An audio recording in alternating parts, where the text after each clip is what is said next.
In 2018, I managed to get my hands on a bunch of different RPGs from Japan, and my collection has been steadily growing ever since then. Among them was a game called Dracorouge, a game about Japan's take on vampires, the blood-sucking monsters posing as European lords. Sort of if you were to take Vampire the Masquerade Dark Ages and blast it with the Japanizing beam. So today, in the spirit of Halloween, let's talk about Dracorouge, the RPG where Dracula managed to destroy the sun.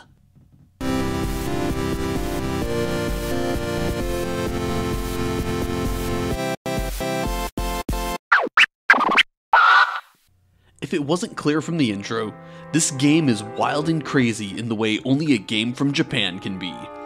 The events of Dracorouge start with Dracula sacrificing himself to black out the sun, enveloping the world in an eternal night, and bolstering the power of his progeny, the vampires.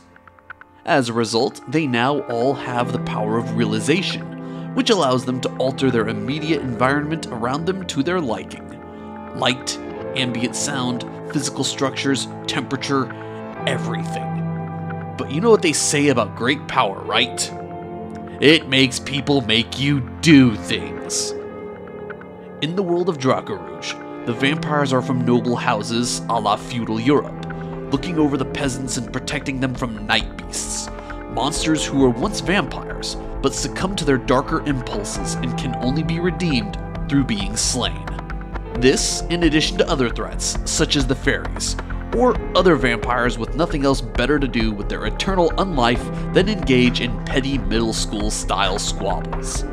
Or even human cultists who've lost their way and wish to bring back the sun and undo all of Dracula's great work.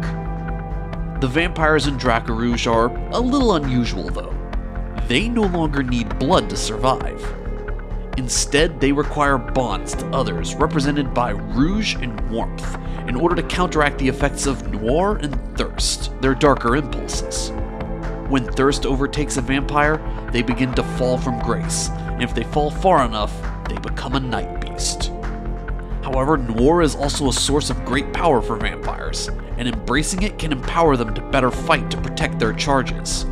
So much like many other games from Japan, Dracorouge is a game of balancing out your connections to others and using the great powers afforded to you. With all that said, let's move on to character creation.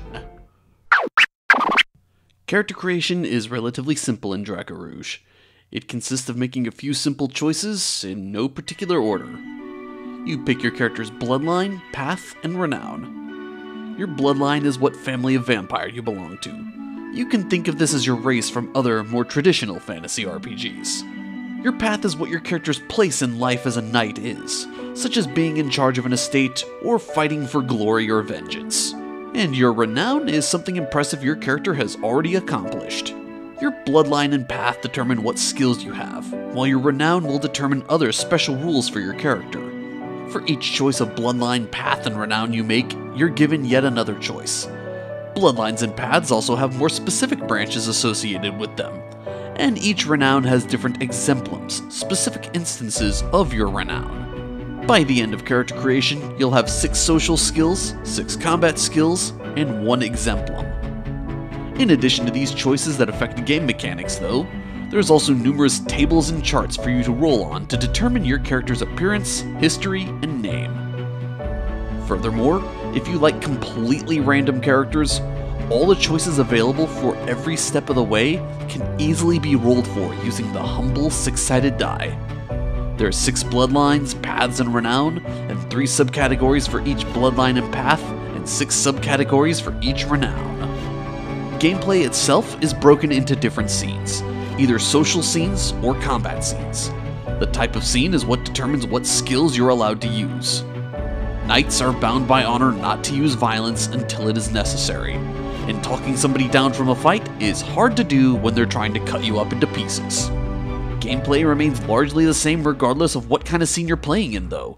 At the start of the round, you roll 4 dice and make note of all the results that come up. You also gain a point of noblesse oblige at the start of every round, which can be used to roll an additional dice, with a few restrictions. Except during the final act, you can normally use only 1 noblesse oblige per round. During the final act though, you're allowed to use a number of Noblesse Oblige equal to the amount of rounds that have passed so far. Additionally, anytime you have a pair of d6s, this invokes a rule called the Pips of Glory, and you add another 10 to the result of your dice.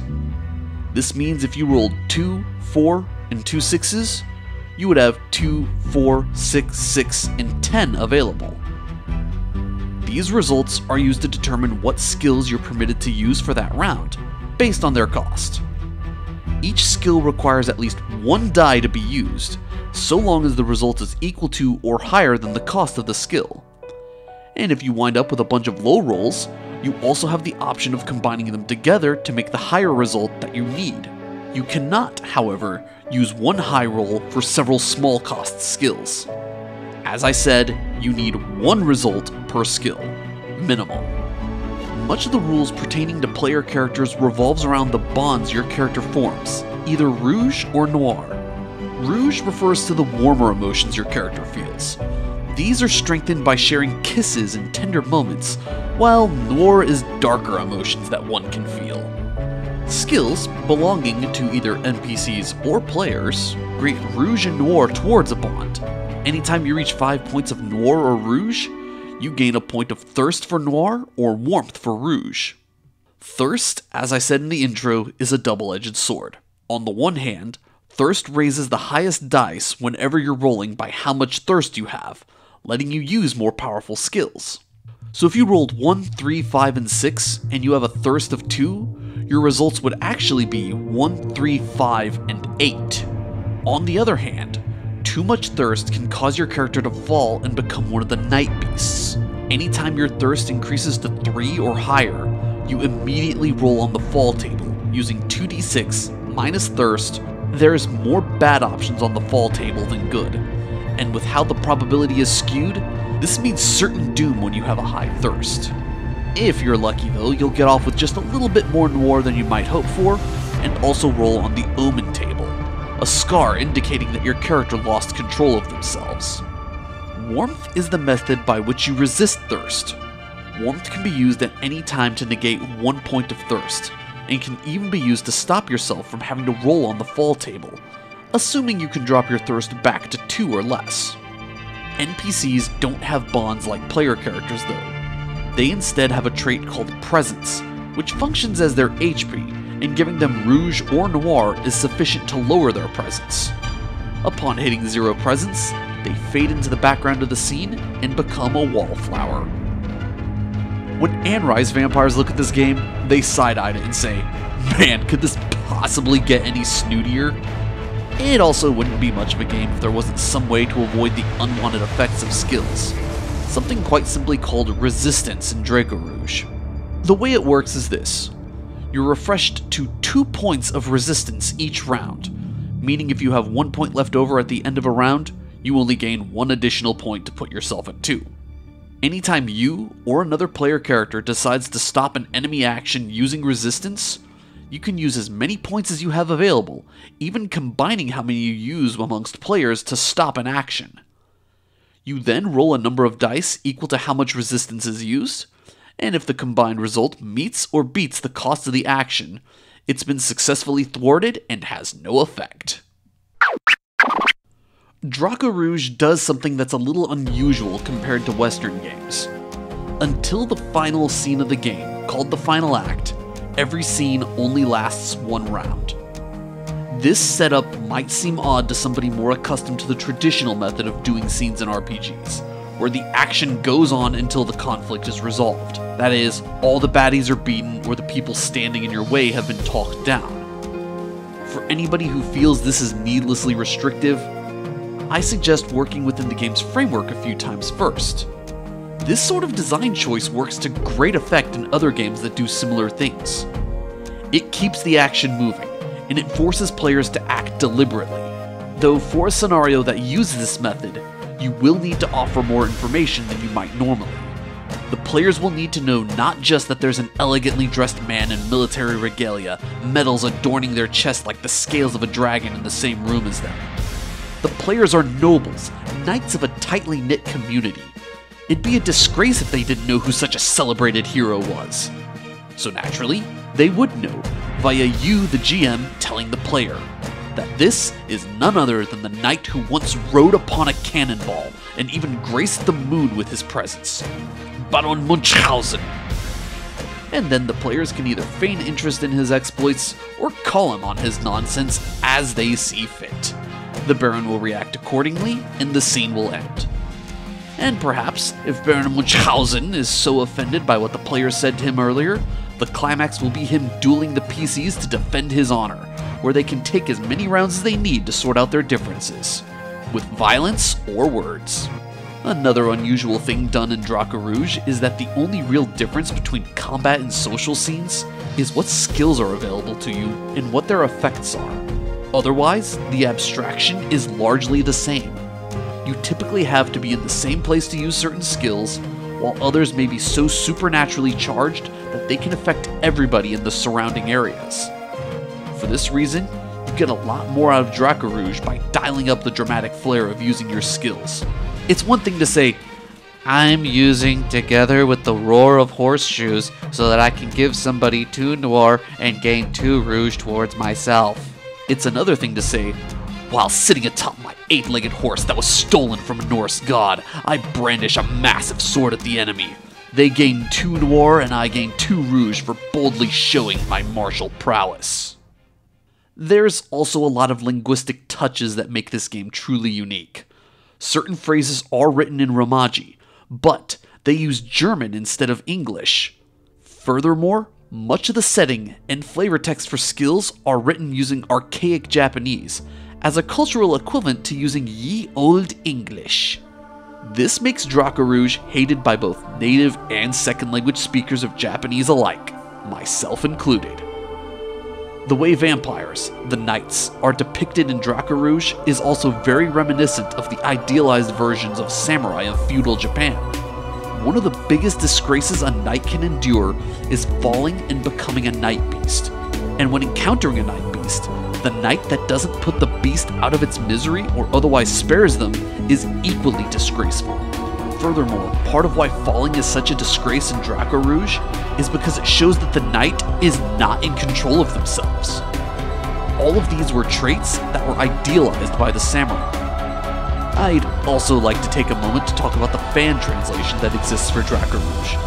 As of the summer of 2019, when this script was written, this game was not officially out in English.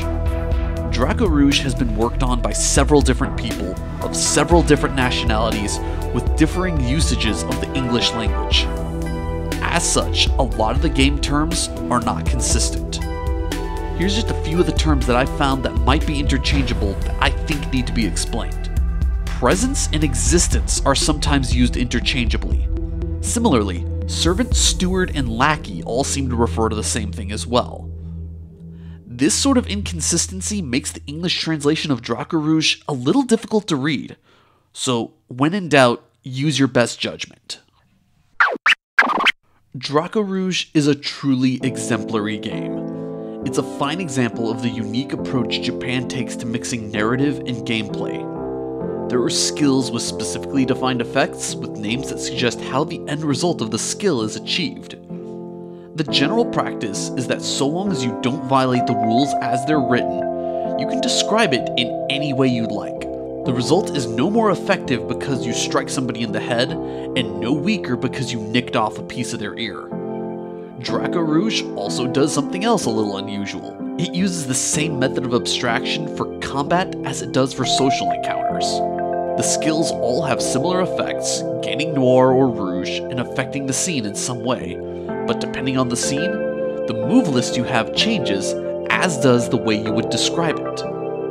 Noir from a social action would be harsh words, with that same noir from a combat action being a blade to the chest or just drawn and pointed threateningly. And this works in Dracorouge because all the characters that are relevant in scenes aren't measured by being alive or dead.